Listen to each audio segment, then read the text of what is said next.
Okay, it looks like we are live. So let me turn on the chat just so that I can monitor this. Sweet. So first off, thank you very much for taking the time to join me again today. Really appreciate it. Today we're going to go over the Canon C200 RAW workflow in Resolve.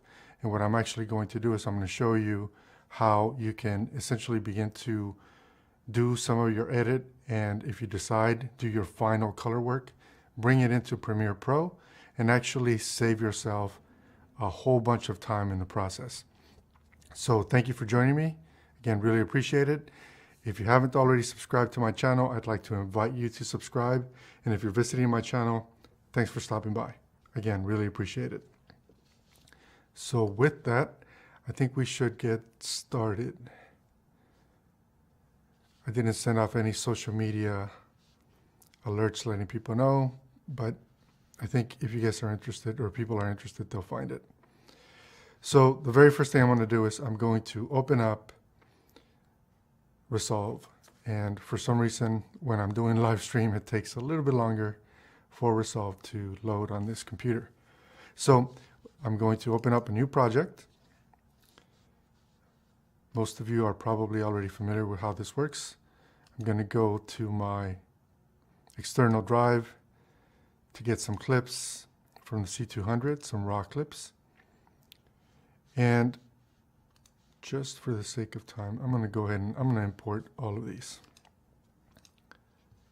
I'm going to add them to the media pool, and I'm going to allow the project settings to change so that they work.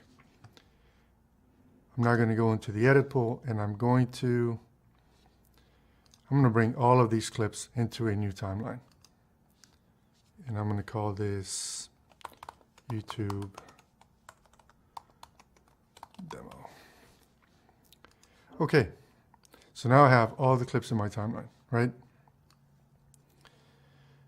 So as I mentioned in the very first live stream that I did about the Canon C200 workflow, when you're working with RAW, if you're doing the software, the Canon software to process your clips, your option is to completely process the entire clip.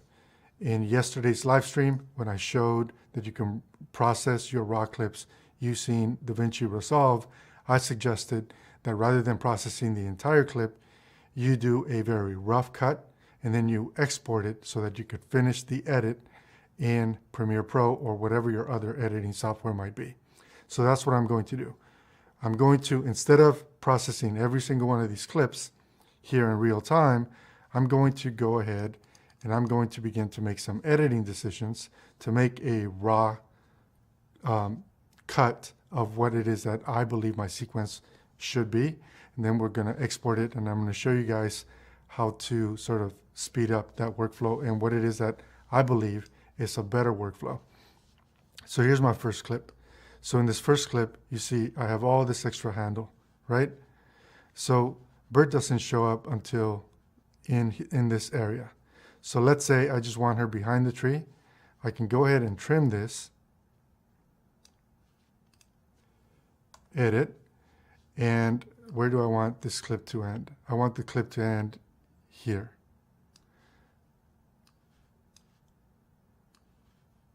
So this is what I was referring to yesterday. So now when I process this single clip,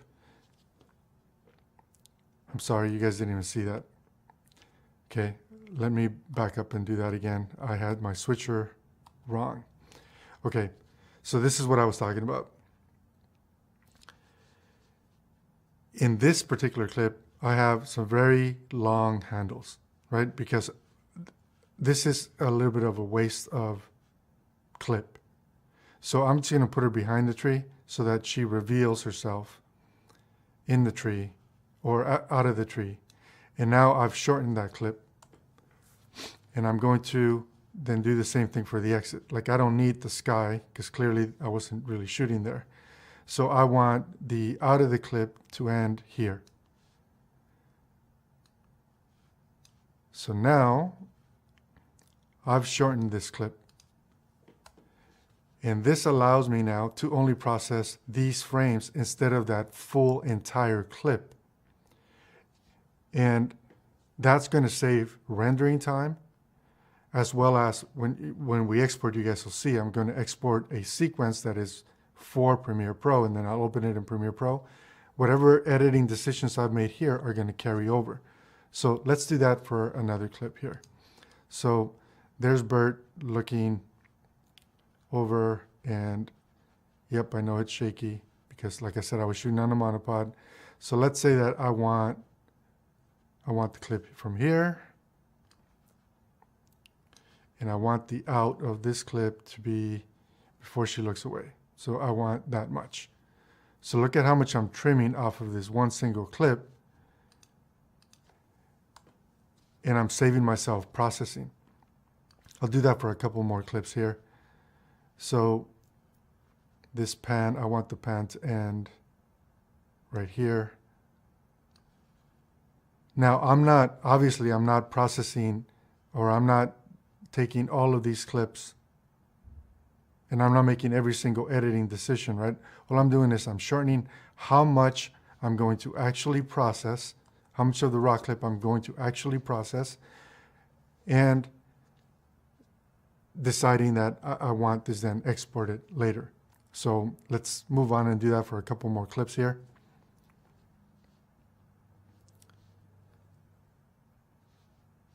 So let's see.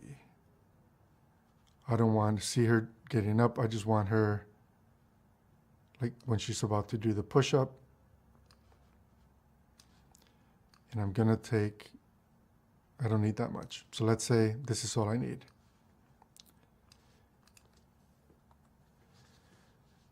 I don't want this clip at all. I'm skipping it. This is another clip that I think is a waste. I want to see her from here. And I want to end it right before she goes out of frame.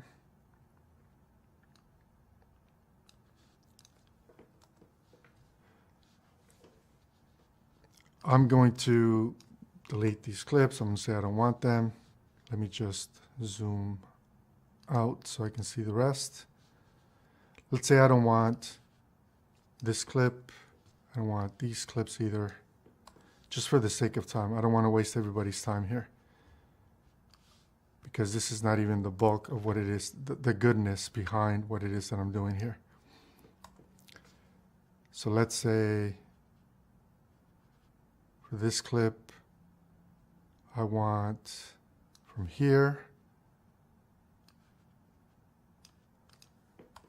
and I want to end it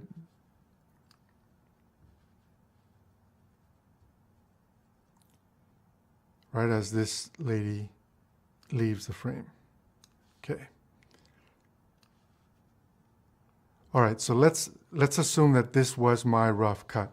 Okay, so now I have a rough cut in place,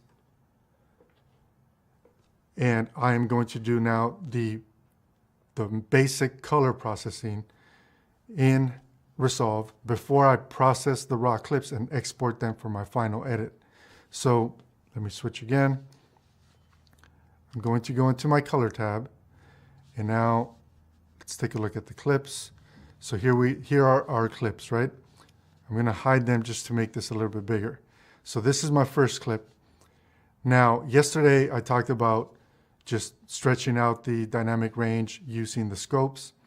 Today I'm going to make a different suggestion that will speed up the process that much faster. So I'm going to expand these just so that we can see a better view. And what I'm going to do now is, instead of just expanding the dynamic range, I'm going to start by applying a Canon provided LUT. And this is going to give me sort of the baseline that's going to get me closer to Rec 709. And then I'm going to make another quick adjustment. And I'll do that for all the remaining clips before I set it up so that I can export. So I'm going to right click. I've already installed the LUTs that I was missing yesterday. So I'm going to go 3D LUT. I'm going to find the Canon LUT or C-Log LUT. I'm going to do a 3D LUT. I want to do a 65 grid 3D LUT, and I want the full tonal range made available to me. So now from this list, I get to decide, do I want BT 2020? Do I want Cinema Gamut, which is what I shot in, right? Because I didn't have the ability to make any raw changes to which gamut and which gamma I was actually shooting in, or sorry, which color space and which gamma I was shooting in. So I was shooting in Cinema Gamut. I was shooting Canon Log 3, so these are my options. BT 2020 would be for high dynamic range. That was not the preset I used. I want to do Cinema Gamut, Canon Log 3, BT 709 to BT 709. I don't want the YDR because I want to stay with the Rec 709 color space. So I now applied that LUT. So what I'm going to do is I'm going to pull up my clips. I'm going to copy this node and I'm going to apply that to the rest of my clips. And look at how fast it's making these color choices or color selection. So all of a sudden my images look a lot better. Now I'm going to go back to that first clip. I'm going to hide the clips to make this a little bit bigger. I'm going to go ahead and change so that I only see my gamma, my luminance here. And I'm going to make this a little bit brighter so that we can see what's happening. Okay. So now I can choose to leave it where Canon wants me to leave it, or I can make decisions that would allow me to balance this image better. And I'm going to choose to balance the image. So first off, it looks like some of the blacks were clipped. So I'm going to go ahead and erase them. This is, of course, because I used the LUT, right? If I would have turned the LUT off, nothing is clipped. I have all the highlight information and I have all the shadow information. So I'm going to turn on the LUT and I use the lift to raise the shadows that were clipped, and now we get a lot more detail in these tree branches in there. I'm now going to lower the highlights so that I don't have all this clipping happening. And you can see I'm able to bring it back because I'm still working with the raw file. And in fact, I'm going to bring it back down to here because what I'm going to now do is I'm going to expand the midtones, raise them to where I need them, and I'm going to go ahead and bring the lift right back to where my scopes tell me it should be and where it looks good to my eye. Okay, so you basically finesse the scopes to get the dynamic range that you want that then balances out your image. So just to be sure, because the point of interest is Bert, I want to make sure that I can see Bert, which I can, and I have not clipped highlights, and I've also not crushed any shadows, but I think I could go a little lower here. Whoop. Messed that up. Here we go. The magic mouse decides that when my finger leaves, it's going to do its own thing. So that's kind of a pain in the ass. Let me make one. There we go. This is more like it. Okay, so I'm now happy with what decisions I made to balance out the exposure on this clip. I'm going to go ahead and do the same thing for the rest of these clips. So here we can see the actual LUT that I used clipped her skin in her arms and a little bit on her forehead, and definitely in this back pillar area and the cement on the background here. So I'll then just make those same adjustments. Let me hide that so you guys can see a little bit better. And I am going to bring back the detail in the highlights.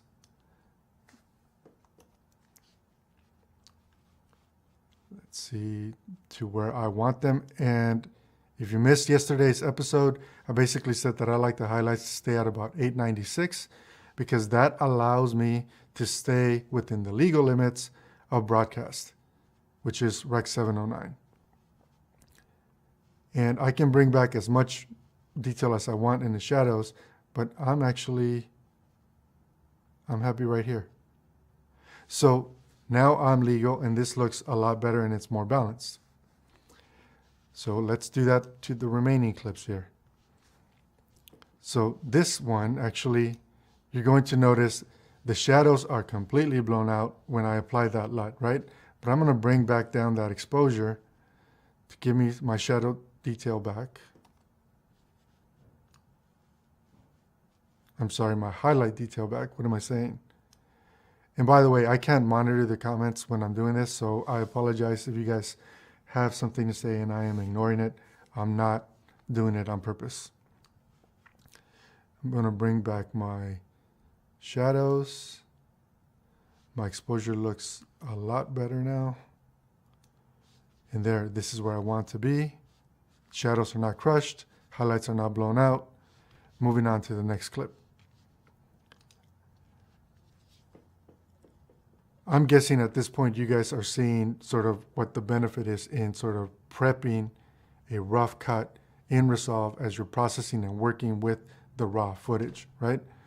So let's just move on. Again, don't want to waste anyone's time here. And there are the highlights, bringing them back. I'm going to lift the shadow so that I don't have any blacks crushed. My exposure is a lot better balanced. Do that for the next clip. And here again, you can see the LUT basically blew the, overexposed the highlights. Bring that back. I think I could bring the lift down a bit, so bring some of that black back in. I'm going to erase the midtones just a tad. Okay, balance the image. Last clip. Let me get to where my point of interest is. Okay, I want to make sure that I'm not clipping anything. This one actually looks pretty good, but I'm going to bring it back down to where I like my highlights to be. And I'm going to make sure I don't have any blacks that are clipped. My exposure now looks balanced. So assuming that this, again, what I just did, is getting me a lot closer to where I want to end up, this has gotten me a long way there, right? So now what I'll do is, let's say that I really want this to be the opening sequence. No, I want this to be at the end, just so that we can see that this is all going to follow. This timeline with my export is going to follow. So I have all my clips. I'm going to skip the audio because the audio on here was not of any significant importance. So now I'm ready to export. I'm in the delivery pane. So I'm going to select Premiere Pro XML. I'm going to use the file name, same as the source, and I'm going to browse to where I want it. And I'm going to go ahead and put it in my SSD, and I'm going to add it to this YouTube live demo. And I'm going to go OK. Now I'm just going to make sure that I am exporting in whatever flavor I want to edit in, which happens to be Apple ProRes 422HQ. I'm totally cool with that. I don't need 4444 at this point. I can if I want to because it is available, and I also can export, proxies if I wanted to, but that doesn't make a lot of sense. It wouldn't save me a lot of time. But 422HQ is more than enough in what I need. I'm going to select Render at Source Resolution. And let me just make sure I am exporting the audio, okay? I'm using the source name. I'm adding a prefix.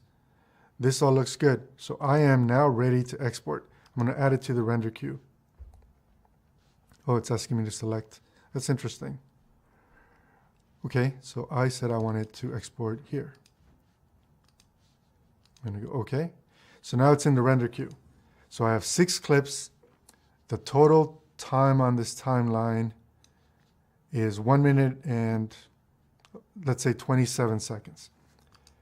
I'm going to, and I'm doing this on a laptop, of course. I'm starting the render.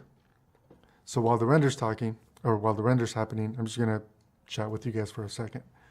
I really do believe that processing the raw clips from the C200, and actually at this point from the C300 Mark II, is much more efficient if you use Resolve. And this is why I'm showing this. So right now, this is already rendered 22%. That's on the laptop. That's actually not bad. It's not bad at all, in my opinion. The fact that I could go ahead and make editing decisions, balance my images, and apply a LUT that gets me closer to what my delivery is, which is Rec 709, that's a huge, huge time saver, in my opinion. So let me take a look at the comments here. As you guys know, I monitor the comments on my iPad. So, good film, thanks for joining. Alvin Burnell, thanks for joining. Bulaki, thanks for joining. So let's see. Greetings from London. It's probably really late out over there, so thank you for joining. I appreciate that. So when you record RAW, you are using a preset. And the preset is either an HDR preset or it's a Canon log preset. So you can be in Canon log 3 or the classic Canon log, which is the original Canon log. But the RAW clip itself is using log to capture all of that dynamic range information. So when you shoot RAW, that is what you're capturing in. You're capturing in log. And in this case, it would be the Canon flavor of log. Let's see. Does Resolve debayer the RAW?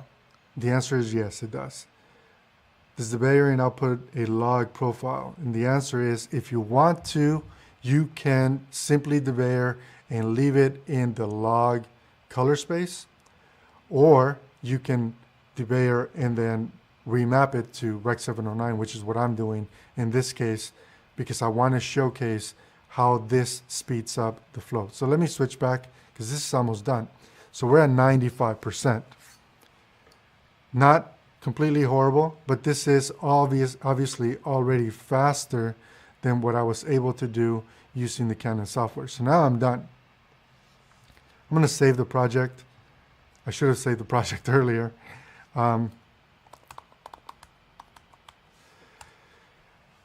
Just so that I have it to reference in case we do any additional videos like this. I'm going to go ahead and close DaVinci Resolve. And now I'm going to open up Premiere Pro.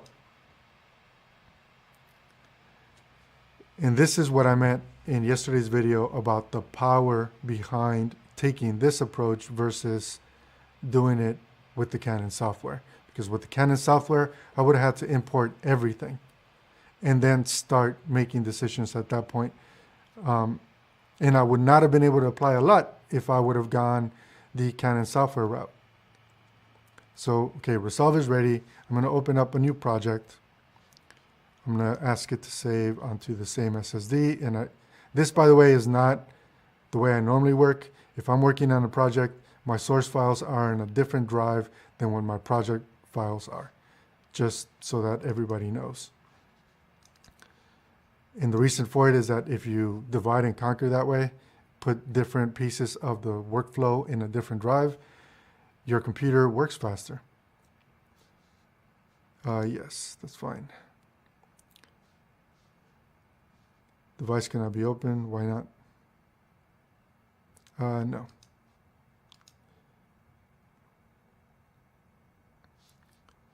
I have to, because I changed my, how do I reset my workspace?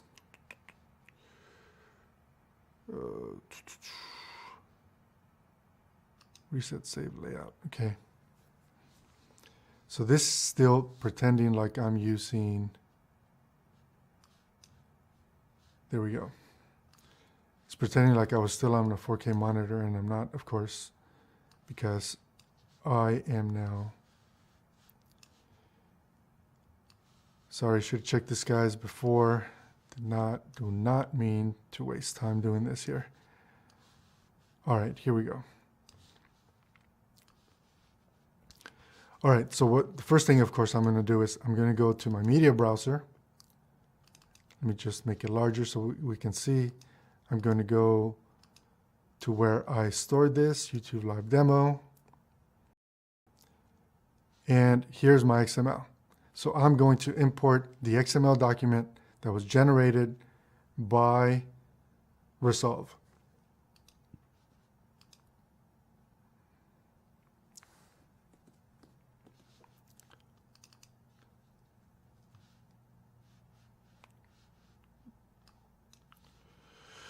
Oh boy. Workspace. Reset, save layout. Okay, here we go. So now I have the project imported that Resolve provided. And here's my sequence. I double click my sequence and I get the clips that I exported. What did I do here? I messed up, guys.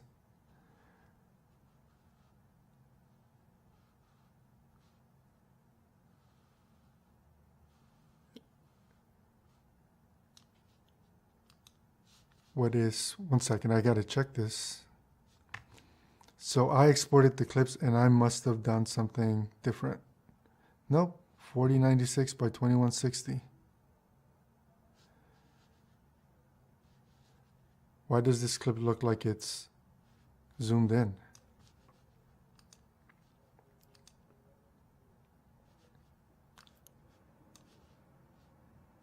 Is my timeline wrong? Gotta check that. Sorry, guys. Let's see.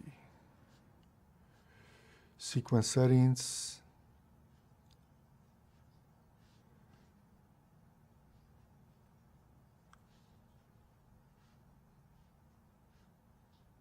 HD anamorphic. Where the hell did that come from?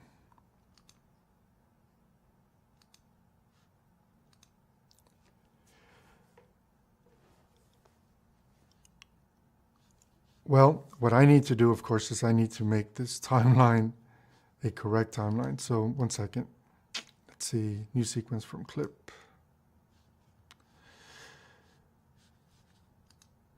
Yeah, so I don't know what I did with this sequence or why this sequence imported this way. Because the sequence that exported typically exports correctly and all of the editing decisions are there, but for some reason my timeline is screwed up and I don't know what I did wrong. I did auto scale. That's interesting. So I'm doing fit. I'm not sure what the hell I did wrong here on that export. But I guess the point of how this works, regardless of whatever it is that I screwed up on this export, is that what I did in Resolve carried over, right? So now I have an image that I can begin to work with in here, provided I don't screw up the sequence settings, which I'm not going to try to fix on a live stream because I don't want to waste anybody's time. If I go into the color settings, of course, I now can apply, I don't need to apply a basic LUT, but I can apply a creative LUT, like say I wanted to, and let's just for the fun of it apply, let's do this Fuji color stock.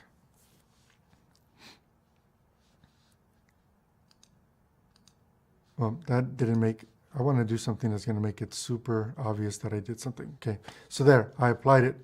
And I have full control to continue to make basic corrections like adjust the white balance, hue and tint shift, the contrast, more highlights or less highlights, and so on.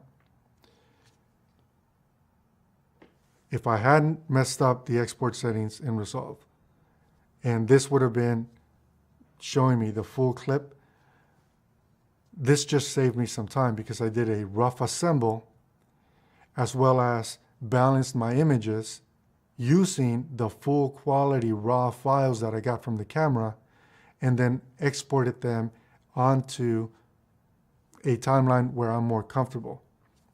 And again, I know I made a mistake on the settings on the export, which obviously I would have to fix. Or I could mess around and adjust the the sequence settings, and then bring in my clips again, and they should, in theory, work. But my whole point in doing this YouTube Live today was to show that if you take the approach of working with Resolve to process your raw clips, not only will you be able to process fewer frames that save you time, which equals money, right? If we're all being honest here, that's why we work. So you process fewer frames, you spend less resources and time doing that. You begin to do a rough assembly. If nothing else, maybe you just trim the clips to where you believe the clips are usable. You balance out your image, and it makes your final editing decisions and your sound design and everything else that you're going to do when you're actually finishing the product that much faster, because you've already done a number of steps as you were processing the raw. So that's what I wanted to show.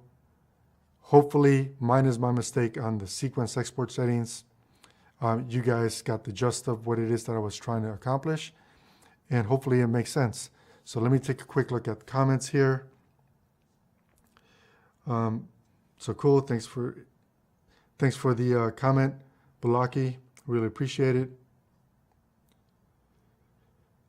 Yeah, so I was probably editing and a 1080 timeline in Resolve, and that probably is what cost it, except, well, it doesn't matter. I did ask for the individual clips to be exported at full resolution. So then there's that. So yeah, I think there aren't any other comments that I haven't answered yet. So hopefully, like I said, you guys found this information useful. I'm going to invite you again to subscribe if you found any of this useful. I really appreciate it. And if you think that this could help somebody, feel free to share it, and do let me know in the comments. And if you guys hated it, I'm not above that. Let me know too. I really would appreciate it. So that's it for now. I have a project I need to shoot this afternoon, so I'm running a little tight on my schedule.